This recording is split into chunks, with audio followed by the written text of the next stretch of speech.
Bonjour à tous et bienvenue pour l'analyse du patrimoine du second tour de l'élection présidentielle de 2022. Le deuxième tour des élections présidentielles aura lieu dans quelques jours et les deux candidats essayent de mobiliser le maximum de soutien pour espérer décrocher le Saint Graal qui est la présidence de la République française. Dans cette vidéo, nous ne parlerons pas de projet politique mais plutôt de patrimoine. Nous allons en effet analyser les déclarations de revenus et d'intérêts et les déclarations de situation patrimoniale de Marine Le Pen et d'Emmanuel Macron afin de les comparer et de voir lequel de ces deux candidats possède le plus de patrimoine et surtout comment est structurer chacun de leur patrimoine et est-ce qu'on peut leur donner des conseils stratégiques pour optimiser leur stratégie d'investissement et patrimoniale à long terme.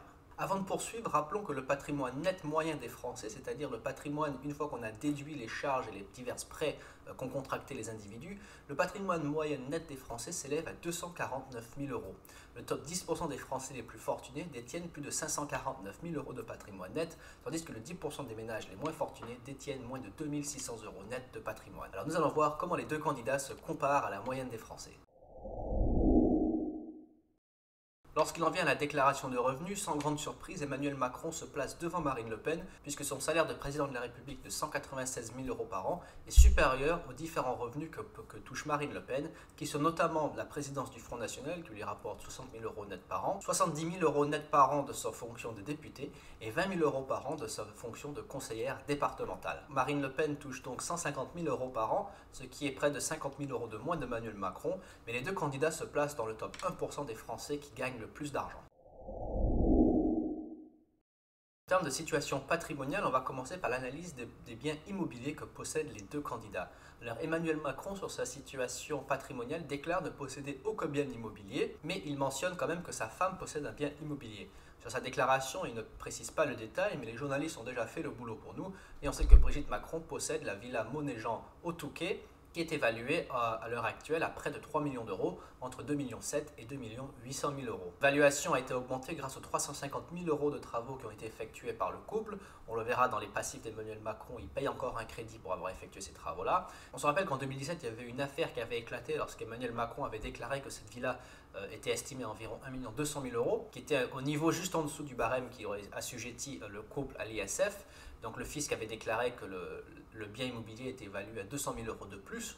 Donc il avait été obligé de revoir sa déclaration patrimoniale pour afficher cette valorisation.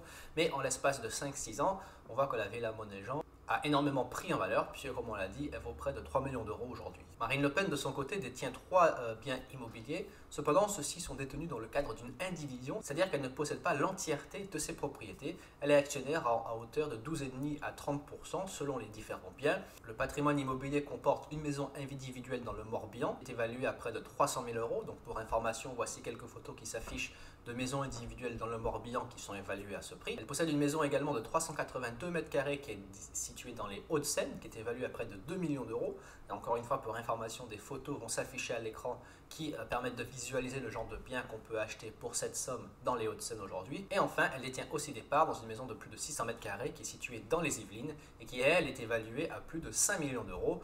Vous allez voir également quelques photos qui permettent de visualiser ce qu'on peut s'offrir à ce prix-là dans les Yvelines, une maison de 450 m² avec 12 pièces par exemple. Donc le patrimoine immobilier de Marine Le Pen s'élève à un peu moins de 1 300 000 euros.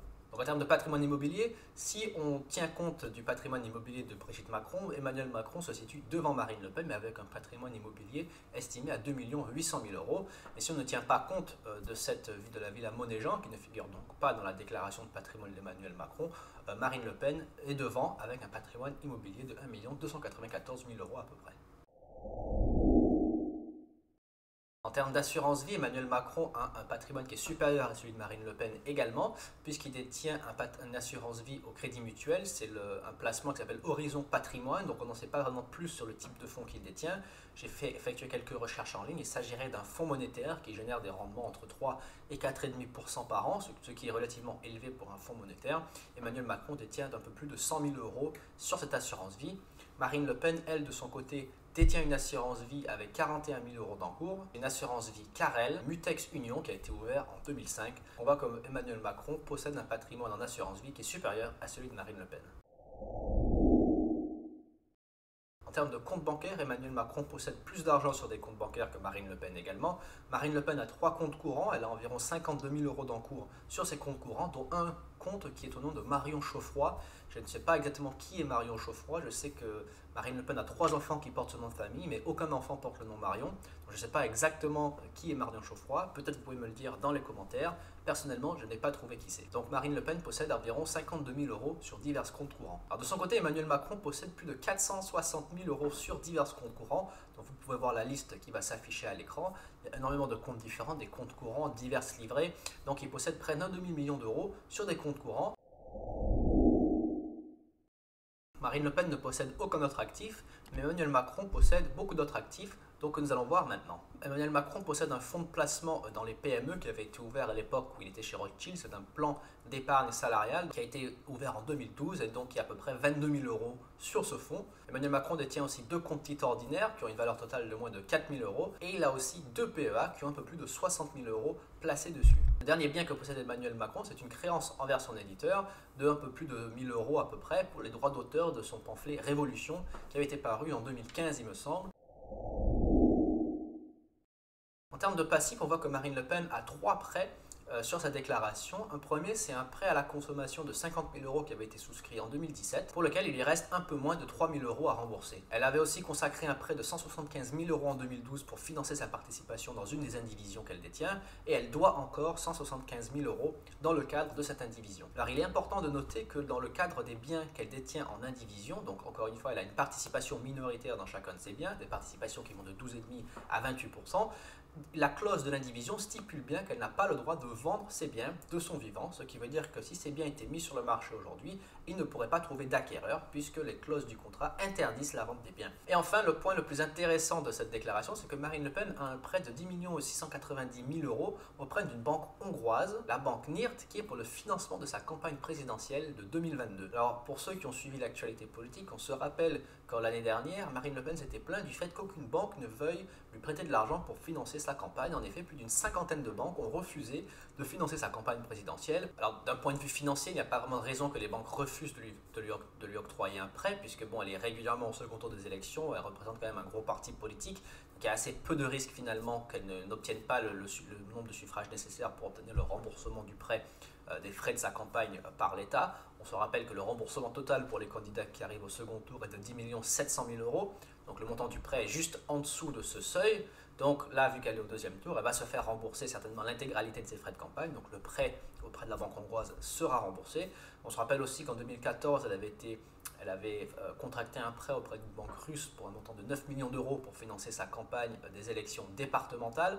Donc le RN est régulièrement obligé d'aller emprunter auprès des banques étrangères pour financer ses campagnes. Et heureusement pour ce parti, ils obtiennent le nombre de suffrages nécessaires pour obtenir le remboursement de leurs frais de campagne, contrairement à d'autres candidats comme Yannick Jadot ou Valérie Pécresse, qui eux n'ont pas obtenu le nombre de suffrages nécessaires pour se faire rembourser leur campagne. En ce moment d'ailleurs, Valérie Pécresse fait un appel aux dons, puisqu'elle est personnellement responsable des 5 millions d'euros empruntés pour financer sa campagne. Donc voilà, beaucoup de candidats se retrouvent dans ce cas s'ils n'obtiennent pas les suffrages nécessaires. Alors pour Emmanuel Macron, il a également un prêt en cours, c'est le prêt donc qui avait été souscrit, le prêt de 350 000 euros pour financer les travaux de la villa Monéjean qui se situe au Touquet. Il lui reste à peu près 122 000 euros à rembourser. Il règle un peu plus de 2 000 euros par mois pour rembourser ce prêt. Et c'est le seul passif qu'a Emmanuel Macron. Alors maintenant, il est temps de voir le patrimoine net des candidats. Donc on va additionner tous les actifs qu'ils ont. Ensuite, on va soustraire les passifs qu'ils ont. Et le résultat final va nous donner le patrimoine net des candidats. Alors du côté de Marine Le Pen, si on enlève le prêt hongrois, elle a un patrimoine net d'1 210 723 euros. Du côté d'Emmanuel Macron, si on enlève la villa Monéjean, il a un patrimoine net de 522 010 euros et 87 centimes, ce qui le place tout juste dans le top 10% des Français les plus fortunés, à 3 000 euros près. Mais si on tient compte de la villa Monéjean dans son patrimoine, il a un patrimoine net de 3 352 010 euros et 89 centimes, ce qui le place facilement dans le top 10 des Français les plus fortunés.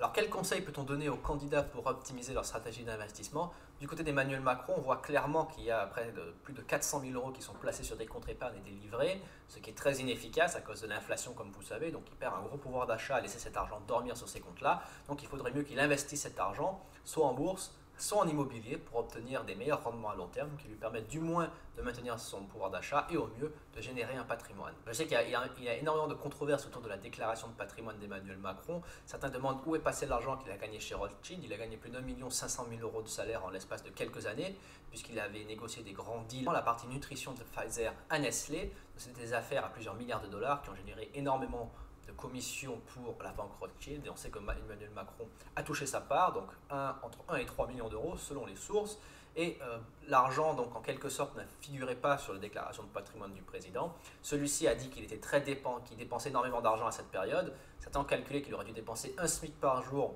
pour finalement que sa déclaration de patrimoine de l'époque fasse sens.